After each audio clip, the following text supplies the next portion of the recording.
You probably know Bill Gates as the founder of Microsoft, the hard-driving tech executive whose software fueled the personal computer revolution.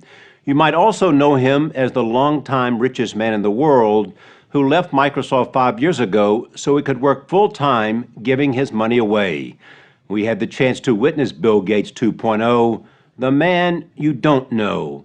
He is driven as much as anyone we have ever met to make the world a better place. Gates told us why he thinks inventions are the key to success and just what he intends to accomplish with his time, intellect, and $67 billion fortune, starting with his plans to knock out some of the world's deadliest diseases. The story will continue in a moment.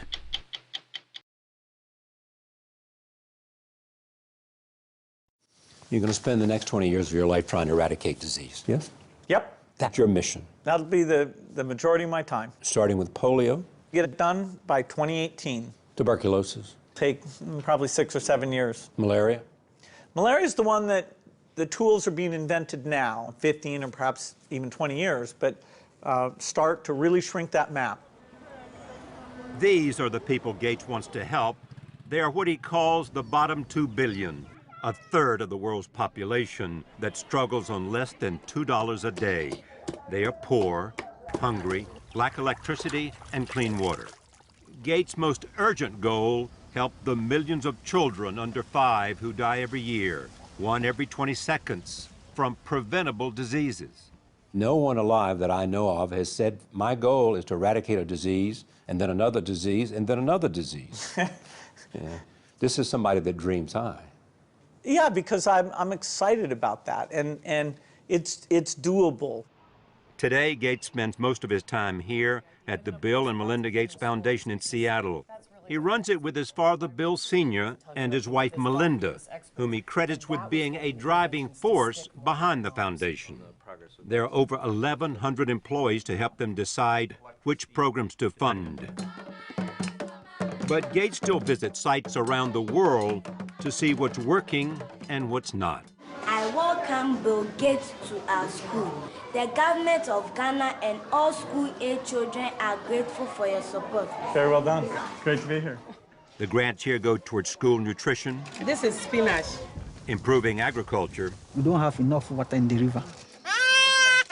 and most important to Gates, life-saving vaccines. There you go. Thank you. Well, whenever you see a mother bringing a sick child into a facility, it's easy to relate to, what if that was my child? You realize how crazy it is that with the world being rich enough to afford all sorts of frivolous things, that those basic things still aren't being provided. But providing vaccines throughout the developing world is no simple task. So Gates has set up his foundation to run like Microsoft. He insists on strict accounting, and when a problem arises, he pulls in the best people to find solutions. We saw a good example of that when it comes to vaccines. To be effective, they need to be kept cold. So this is using electricity. But that's tough in hard-to-reach areas where refrigerators are rare and unreliable. So back in Seattle, Gates turned to scientists at a company called Intellectual Ventures, where he is both an investor and an inventor. They created a super thermos using the same technology that protects spacecraft from extreme heat. Using only a single batch of ice, it can keep vaccines cold for 50 days. So here is the thermos. That's right. This holds vaccines for over 200 children, and it doesn't require any battery, any energy. Its walls have been designed to be such a good thermos that even in very, very hot days, inside it will stay cold enough to make the vaccines work. And then when you want to take them out, you just go in here, and there's a whole tray of the vaccines. Yeah. You take them out, it records everything you've done with it, the temperature. So it's a replacement for all those refrigerators that have been so unreliable. I mean, just look at this thing. Yeah. When we take it out in the field, people go, oh, that's amazing. Yeah. You can't do that. No matter how perfect the vaccine, if you can't get it to the people who need it, it ain't doing no good. That's right. And now, we need to get it to every child in the world. Gates is betting technology will solve other age-old problems like sanitation. 2.5 billion people around the world do not have adequate toilets. That means streams and rivers get clogged with debris and human waste, becoming breeding grounds for disease. The toilet is one of those things that's like a vaccine, where it really would change the situation. So Gates launched a global competition. Design a toilet that works without plumbing. We had over 20 entrants. We gave 4 top prizes. Some of them used burning, some of them used a laser approach. There were quite a few novel ideas of how you reinvent the toilet. And so this was one of the prototype designs of what a good-looking new toilet would look like. It actually processes everything down in here and then recycles water. Over the next 4 or 5 years, we think we can have a toilet that's every bit as good as the flush toilet. You can learn a lot about what motivates Bill Gates by visiting his private office.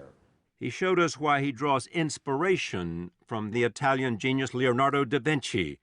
In 1994, Gates bought da Vinci's 500-year-old notebook. He had an understanding of science that was more advanced than anybody of the time.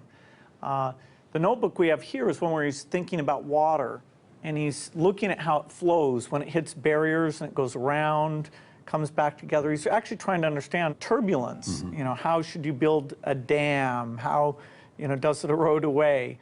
It cost $30 million at auction, making it the most valuable manuscript in the world. For Gates, it is priceless.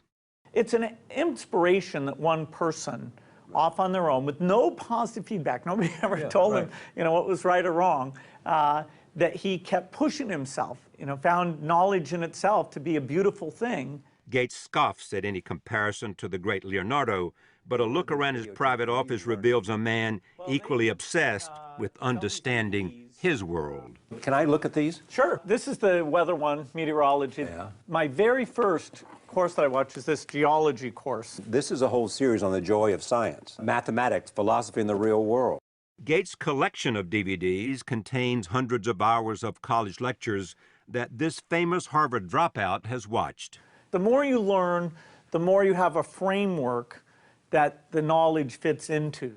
When he's on the road, Gates, who's a speed reader, lugs around what he calls his reading bag. When he finishes a book, he posts his thoughts on his website, Gates Notes. What I'll do is I'm reading these books. Oh, look at that. I'll take notes. Oh, these are your notes already? Huh? Right. Look at this. No, I love to take notes on books. So I just haven't written it up yet. How long will it take to read all of this? Oh, a long time. Thank goodness for vacations. I read a lot. But Gates isn't just reading books for pleasure. He is determined to use his knowledge to back groundbreaking innovations. Take this high-tech zapper. It is a laser designed to shoot down malaria-infected mosquitoes in mid-flight. And Gates showed us one of his boldest and, he says, most important ventures, a new kind of nuclear reactor. It would burn depleted uranium, making it cleaner, safer, and cheaper than today's reactors. And your fuel lasts for 60 years. So during that entire time, you don't need to open it up, refuel it, you don't need to buy more fuel. So there's a certain simplicity that comes with this design. And when could it come on stream? Best case would be to have a prototype around 2022. Bill Gates calls himself an impatient optimist, a description his wife Melinda says was accurate even when they met over 20 years ago. Melinda, what did you like about him? Just his curiosity and his optimism about life and this belief that, that you can change things. I mean, he believed that clearly in Microsoft. He was changing the world with software, and he knew it. Is the curiosity a shared curiosity, or are there different curiosities? Well, we both have curiosity for lots of things. Bill, at this stage in our life, also gets more time to read than I do, quite honestly, with 3 kids in the house. Yeah. But the great thing is Bill will go read an entire book about fertilizer. And I can tell you, even without 3 kids in the house, I'm not going to read a book about fertilizer. Yeah. But he loves to teach. And so as long as I have time, we'll spend time talking about that. What is it about a book about fertilizer? I mean, seriously.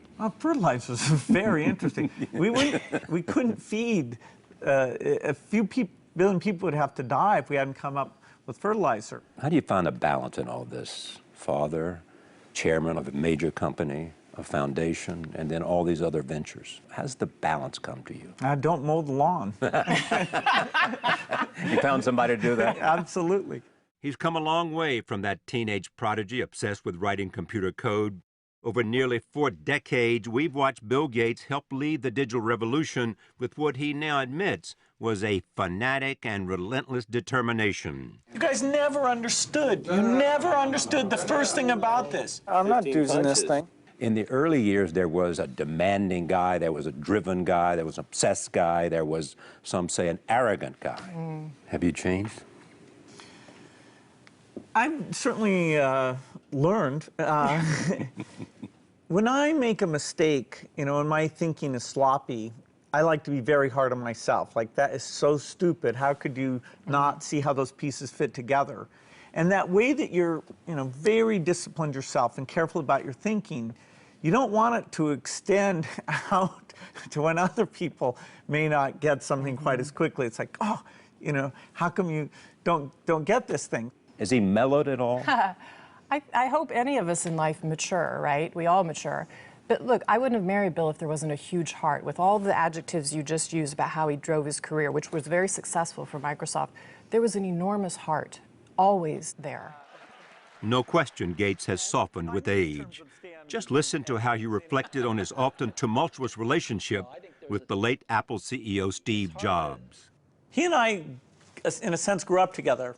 We were within a year of the same age, and you know, we were kind of naively optimistic and built big companies. We achieved all of it, and most of it as rivals, but we always retained a certain respect, communication, including even when he was sick. I got to go down and spend time with him.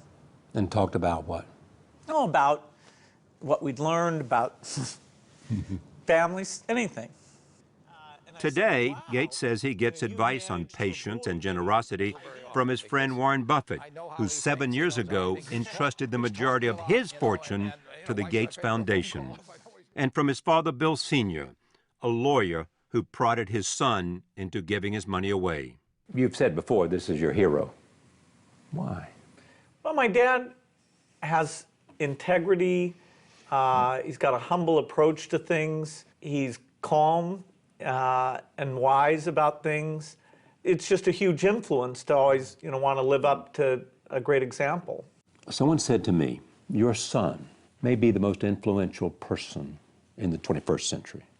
I can only say yes. He's determined, as he already has proven, that he can dramatically reduce the number of kids under 5 who die. Right. He can't do any better than that, can he? That's right. That's right. There's no way to be unimpressed about that. You couldn't be more proud. I couldn't be more proud. That is exactly true. Go to 60minutesovertime.com to hear more about the great rivalry and friendship between Bill Gates and Steve Jobs, sponsored by Pfizer.